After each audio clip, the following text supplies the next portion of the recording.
Génibet, Paris Picardie. En ce moment, profitez de 250 € de bonus de bienvenue. Bonjour à tous, c'est ravi de vous retrouver sur canalturf.com pour parler du programme de ce jeudi 15 décembre. Quintet Plus sur l'hippodrome de Deauville et sa piste en sable fibré, le prix de la Suisse normande. Nous évoquerons donc cette compétition, ce Quintet Plus Top 5 Génibet dans la première partie de l'émission.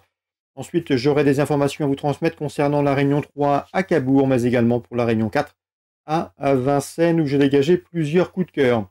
Je vous invite également à liker et à partager ce programme, et ce, via nos différents réseaux sociaux, Facebook, Twitter ou autres. On commence donc par ce Quintet de Villers, jeudi 15 décembre.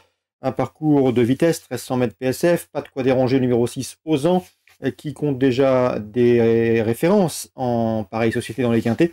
3 places pour lui en 8 quintets courus. Troisième également d'un quintet de même facture, un quintet référence, le prix Utah Beach, disputé le 27 novembre sur ce même parcours. Le cheval me semble ici en mesure de jouer la victoire. Le numéro 8 dans cette épreuve, c'est Petit Pedro, un 3 ans ambitieux, récent troisième d'un quintet à Fontainebleau au mois de novembre. Le cheval affrontait ce jour-là ses aînés, preuve qu'il est capable de les regarder droit dans les yeux. Un cheval qui a couru 2 fois également sur le sabre, résultat premier, deuxième, attention à lui. Numéro 8, Petit Pedro, un 3 ans de qualité. Le 10, Scottish Saint, a également pris part au quintet référence près Utah Beach le mois dernier. Et malgré un numéro en dehors, ce jour-là, elle a bien conclu pour prendre la 4e place. D'ailleurs, elle a couru 4 quintets. Et en 4 quintets courus, elle a pris 3 places de 4e. On garde. Attention également au numéro 7 dans cette épreuve Wooton, qui est confirmé à ce niveau. Une victoire 4 places en 14 quintets courus. Le bémol le concernant, eh bien, c'est qu'il est plus confirmé sur les parcours plus longs, sur 1500 ou 1600 mètres. Ici, s'il n'est pas dérangé par le raccourcissement de distance, il a une bonne carte à jouer.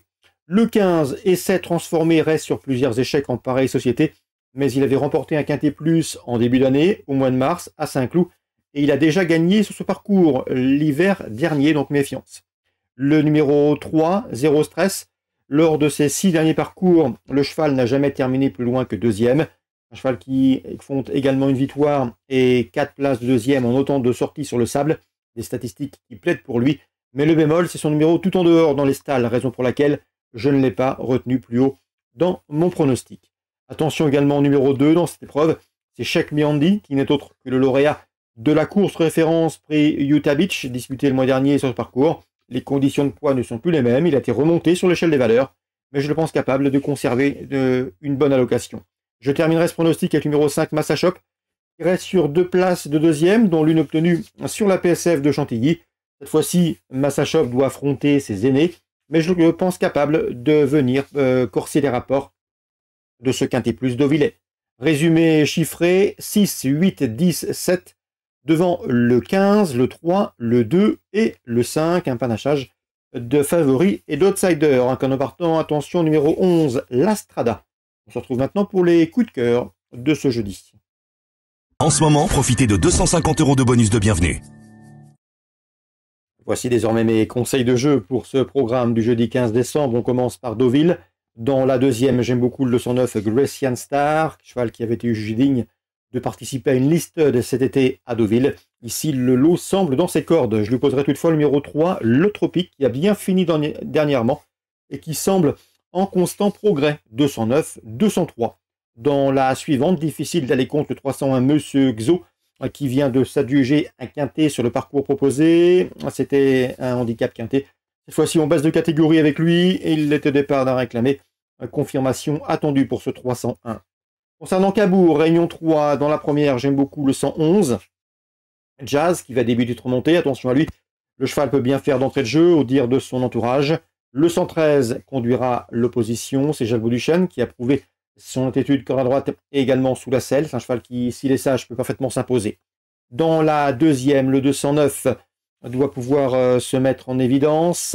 C'est un cheval qui, dans cette épreuve, se nomme 8 d'or, présenté par Willy Michel. Le problème la concernant, c'est le départ. Elle est souvent lente dans sa mise en jambe, mais elle est capable de faire un bon dernier kilomètre. Si elle a le bon parcours, elle peut faire l'arrivée. Concernant Eric Hautebert, il présente, lui, le numéro 8 dans cette épreuve, Era Dry. Il n'est pas négatif, il est basé dans le sud-ouest. Il se déplace en Normandie, méfiance pour une place. L'épreuve est très ouverte, n'hésitez pas à inclure des outsiders de ce genre. 209, 208 pour les combinaisons élargies. Dans la troisième, le 301 Ibiza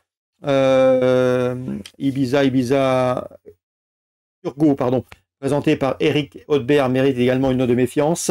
Elle sera drivée par son fils qui est au service d'Anthony Dolion. Le numéro 1 n'est pas un souci la concernant, puisqu'elle doit courir cachée, bénéficier d'un parcours en embuscade. Et à ce petit jeu-là, si elle peut trouver l'ouverture pour finir, une troisième ou quatrième place à belle cote peut lui revenir, mais c'est surtout un outsider pour les amateurs de combinaisons élargies. Concernant la cinquième, Alexandre de Sarthe, le fils de Patrice de Sarthe, nous avait parlé en bien du 516 Goliath du Rieux il y a de cela quelques semaines. Le cheval doit rendre la distance, mais à mon avis, le lot est dans ses cordes, et il est allégé dans sa ferrure. À mon avis, il est capable de bien finir et mettre tout le monde d'accord. Il en a le potentiel, le 516 Goliath du Rieux. Concernant Vincennes en rayon 4, j'ai pu m'entretenir avec Stéphane Prioul qui présente le 305. C'est Hiver d'Autise, l'écurie est en forme. Il a gagné à Nantes avec une 2 ans. Il a également bien fait avec Elliott de Cao dernièrement, deuxième à Vincennes. Et concernant ce Hiver d'Autise de 305, eh bien on est confiant pour une place au podium. Peut-être pas la victoire, mais le cheval revient ici être remonté avec des ambitions. Il aurait peut-être préféré un parcours de plus longue haleine, mais s'il négocie bien la phase initiale de la course, le cheval a parfaitement les moyens d'intégrer un podium, le 305 Hiver d'Autise. Je lui préférerais toutefois pour le jeu simple, le 308 Harvest, qui fait face à un bel engagement, une position dans ses cordes. Le cheval devrait répondre présent, le 308 Harvest face au 305.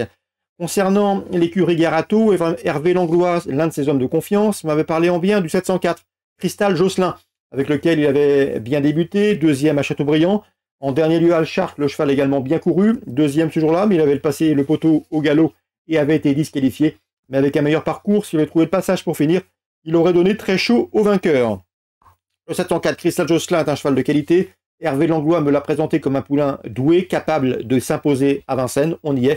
Le cheval est désormais sous la férule de Sébastien Garato. Et il devrait, à mon avis, pour ses débuts parisiens, très bien faire. C'est un cheval qui a la pointure. Le 704 Cristal Josselin. Attention à lui, c'est la 7e, numéro 4 à Vincennes, Réunion 4. Bonjour à tous et rendez-vous demain pour une nouvelle émission. Génibet, Paris Picardie. En ce moment, profitez de 250 € de bonus de bienvenue.